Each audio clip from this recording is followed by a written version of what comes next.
New information has come out about Juan Soto and his meetings with free agency teams, and this is very scary as people around the MLB and around the Yankees seem to believe the New York Mets have a very good chance of taking him from the New York Yankees after both teams have met, though the Yankees still very well could be the favorites, and we're going to break this down. What's up, guys? Welcome back to Yankees Digest. It's Chris here, and we're going to jump right into the video, but also, guys, very quickly, make sure to subscribe to the channel. 16% of viewers are subscribed. Let's get that number up. But, guys, Juan Soto, free agent, the man last season had the best season, or one of the best seasons of his MLB career, if not the best, hitting a career high in home runs in a season, batting with a .989 OPS, a slugging percentage nearly 57 or 570, if you will. The man, he's just been phenomenal in every sense of the word. Free agency is fully underway. Juan Soto can sign whenever.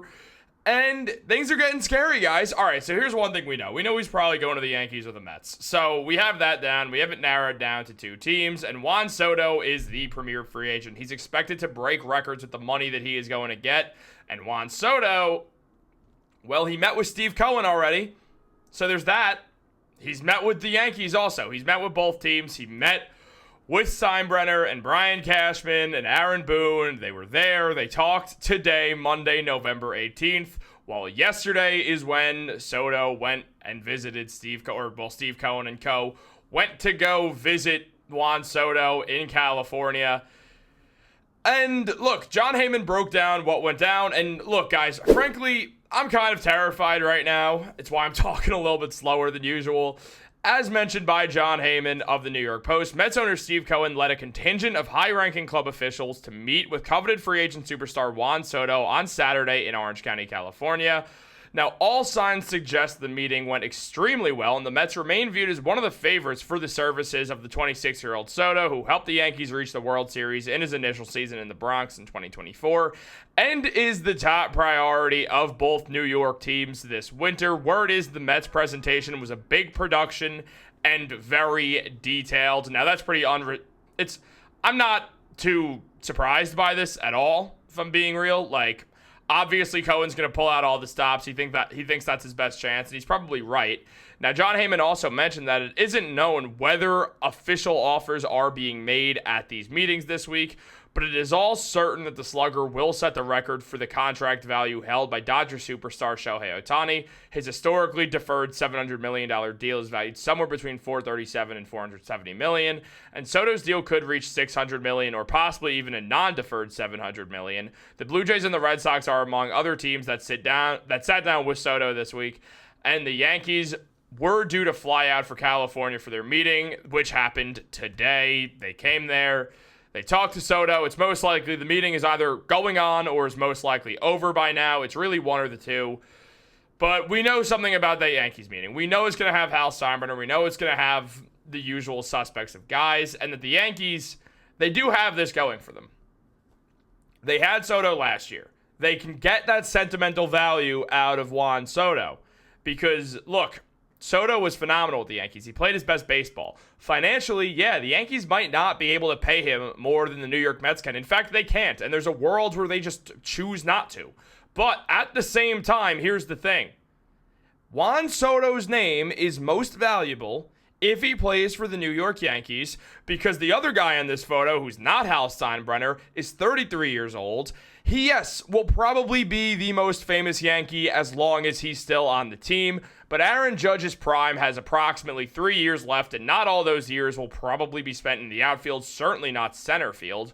Juan Soto, in 3 years from now, will be 29, in the prime of his MLB career, and will be known as the best Yankee on the planet, most likely. That's very good for your money. Outside of baseball alone, Aaron Judge is a rich man. I mean, look at his teeth. The dude got all his teeth fixed. I mean, look, Aaron Judge is going to be the most famous guy on the team, but Juan Soto is going to be the best player, and that's going to hold water to where he can get sponsorship deals that are way more important than sponsorship deals for the New York Mets, who have less fans and are a smaller market than the Yankees because they're not the biggest brand in sports. I mean, nothing is more famous than a Yankee hat. It is the most famous apparel of any of the four major American sports teams. So there's just so much that goes into favor of being the best player in the Yankees where it's going to help your money out. But here's the thing. I'm some YouTuber who's not one of the biggest billionaires on the planet. Steve Cohen owns the Mets and is. Man definitely knows all the things that I just said and is probably finding a way to compensate Soto for that loss. It's just a matter of does Soto want the fame that comes with being the best player in the Yankees, or does he want the fame of being the best player in the Mets, which is way less? Look, Juan Soto has a chance to break the bank and make a huge signing, and hopefully the Yankees taking that chance and betting on him, and Soto betting on himself and going to free agency with just a remarkable season behind him is going to be enough that maybe all that does help the Yankees out, but there's also a real world where it isn't. I mean, the Mets are willing to spend $50 million over what any team is willing to offer. Just Steve Cohen will do whatever it takes to get him, according to Michael Kay. Now, yes, I know Michael Kay is a doomer. He's not always too thrilled about things. He's usually, he didn't think Aaron Judge was going to come back. He doesn't think Soto's going to come back. He's been on the Juan Soto's not coming back. And as Ryan Garcia mentioned about this, Michael Kay, when hearing about the rumored 8-year, $300 million deal during the 2022 offseason with Aaron Judge, he said, would they go to $320 million? I'd say that was the last thing to get it done, maybe. But if it's more than that, I'm not sure they would do that. And obviously, Aaron Judge is making more than that, getting $360. So, frankly, it's not the end of the world when we're hearing Michael Kay be a downer. But at the end of the day, guys, you know the Mets are going to do whatever it takes to get this guy. There's just no way around it. Why wouldn't they? Like, it's the fear of the Yankees have to be able to keep up with a guy who the difference between where I am at and Hal Steinbrenner is at when it comes to, like, who has more, like, when it comes to money is closer. It's a closer gap than Hal Steinbrenner and Steve Cohen. Like, we are in a real situation where there's a guy who, if he feels like it, can offer Juan Soto a 12-year, $1 billion offer. He can do that. Will the owners be okay with that? Who knows? Probably, because it means that the Mets get to screw over the Yankees, and everyone loves that. But there's a world where they're not cool with that. And that's what we're going to have to see with the New York Yankees, with Juan Soto, with the New York Mets. This happens with me and all the YouTube channels that I do, Knicks Digest, Yankees Digest, Jets Digest.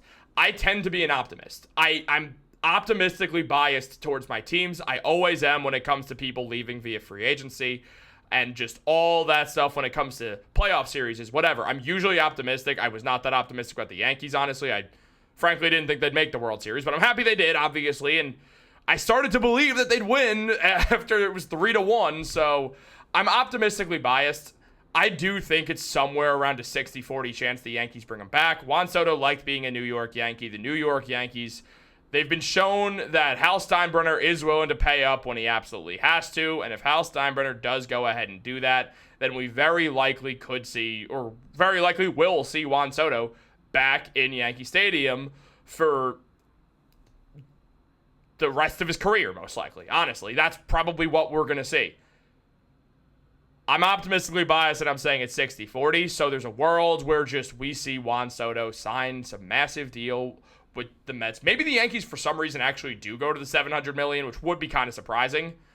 If they do that and the Mets just offer $750 million, you have to imagine Juan Soto's going to sign with the Mets. So we're going to see what happens. It's going to be a wild ride. I do kind of think Soto is going to stay with the Yankees, though I flip-flopped on this basically on a daily basis. But let me know what you guys think down below. Like this video, subscribe, turn on post notifications. Have a great day, and go Yankees. Go Juan Soto if you come back to the Yankees, and if you don't because of money, I honestly respect it, dude. You do you. Hopefully you stay with the Yankees.